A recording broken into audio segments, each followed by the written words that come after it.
up? What's up? What's going on? Hey, it's your boy, LeAnzar Stockley, or some of y'all call me Czar, some of you call me Lee, some of you call me, hey, that dude over there. Whatever you call me, just make sure you call me Love. All right, listen. I am your certified relationality specialist. And one of the things I get a lot of times people asking me, what do I mean by certified relationality specialist?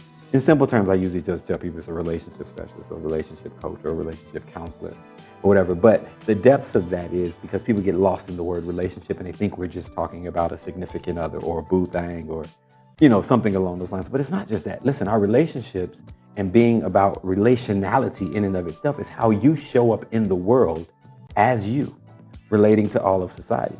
So that's why when we go into talking about what relationality really hits on, it hits on the depths of our spiritual intelligence and our relational wisdom. I personally believe that there is no separation between our spirituality and our relationships, right? They work out in different kind of ways, but ultimately it's all one thing. It's all housed in what I consider to be just love, right? The oneness of love, and our spirituality and our relationships all kind of are married together. But as a relationality specialist, one of the things that I particularly try to do is offer first-rate services to people that are seeking to really truly align in their to their most essential self, to their most authentic being, to the depth and soul of who they really are. Right? This is for people who are really looking for relational fulfillment and spiritual fulfillment and relational alignment and all of those particular things and enlightenment and all of that. So it's just housed all under that or whatever. And I set out to help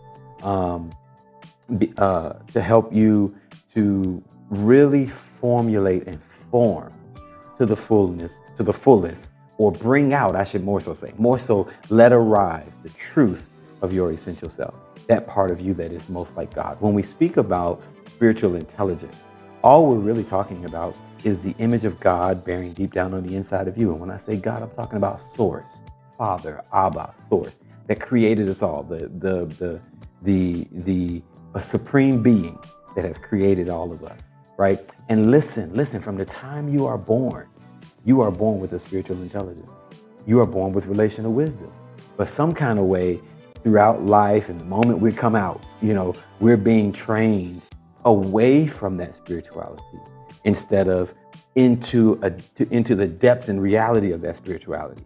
Don't get me wrong. A lot of times we're trained in religion or we're brought up in certain religions, but spiritual intelligence is not necessarily or not always congruent with how we were raised religiously. All right. Sometimes it's congruent. Sometimes it's not. Sometimes it's so far gone from, the depths of what real spirituality is. Real spirituality and spiritual intelligence is about understanding and even being able to hone that which is in you that recognizes that we're all one, that we're all connected, that we're all a part of the same source, that we all come from the same creator. And this really brings us into a place of forming and shaping and exuding our wisdom, our compassion, our integrity, our joy, our love, our creativity, our peace. All of that comes when you're starting to talk about spiritual intelligence. It's the ability to and capacity to really recognize that all of this is connected.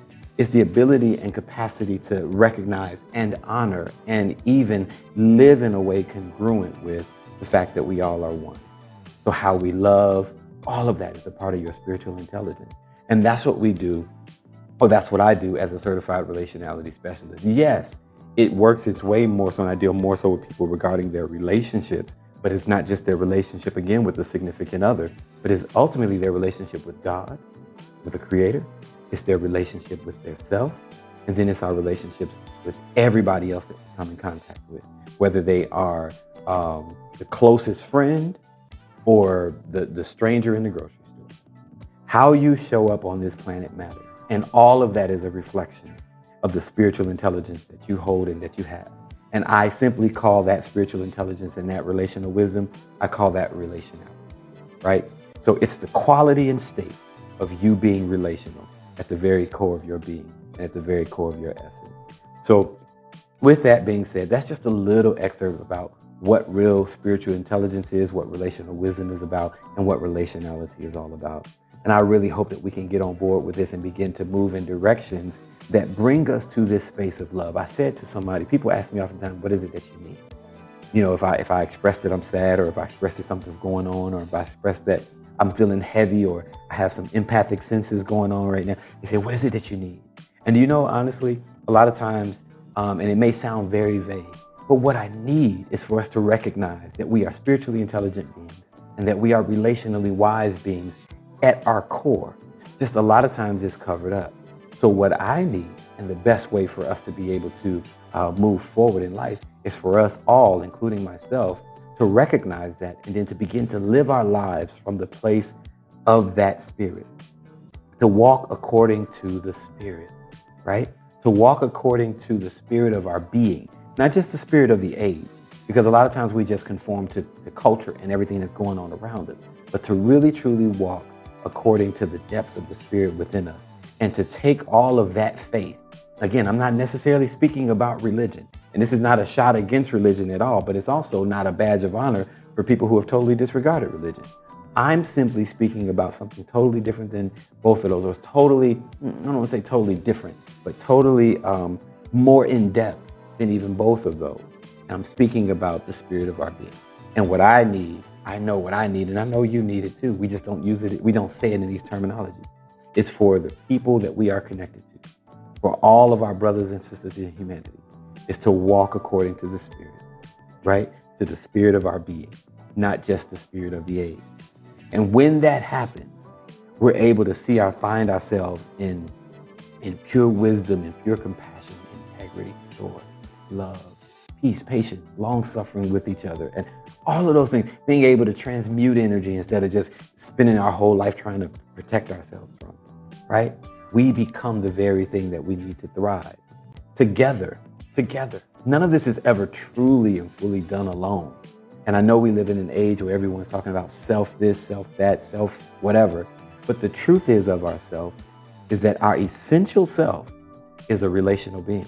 Our essential self is created in oneness. Our essential self has a slight obsession, and I hate to use that word because it sounds so ill, but has a slight obsession with oneness and togetherness and wholeness and love. Although sometimes our personalities we got to put on to face the world and survive, we do them, and sometimes we do them with pride. But the truth is, we weren't called to have to live in survival mode. We were called to live as thriving beings. And one of the ways that happens is as we all gain a greater sense of our essential self and begin to live our lives in ways that reflect the image and likeness of a creator that was obsessed with oneness and made all things connect, right? Humanity and nature, all of these things, all things are connected. We can truly be suitable for one another. I really believe that. And I hope that you believe that, and that you would do the work necessary to go to the depths of your heart, to uncover all that has covered you, to unbury a lot that has been buried. I promise you, sometimes there's a spiritual intelligence and relational wisdom under there. That's sometimes grieving under there, waiting to really be all that it is. You know what it's like. You're feeling like there's got to be more. There's got to be more to this. There's got to be more meaning and more purpose than what we tend to see. But as we go into that space and do the work to uncover what needs to be uncovered, I really truly believe that we can have lives that are not only fulfilling, but that are whole and that are reflections of love and oneness. So listen, thank you. Listen, follow all of the work that I do. You can reach me at, my website is www.LeAnzarStockley.com. And I'm also on all the social media platforms, Instagram, Facebook. Facebook is just my name, LeAnzar Stockley. But also on Instagram is at Soulciety61, SOULCIETY 61, which is the name of my company, Society 61, Collaborative Alliance for Relational Wellness, right?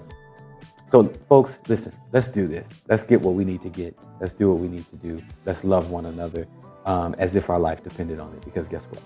It does. I always end with this. I say, listen, I am love for you, and I hope you will continue to be a person that will be love for me. All right, folks,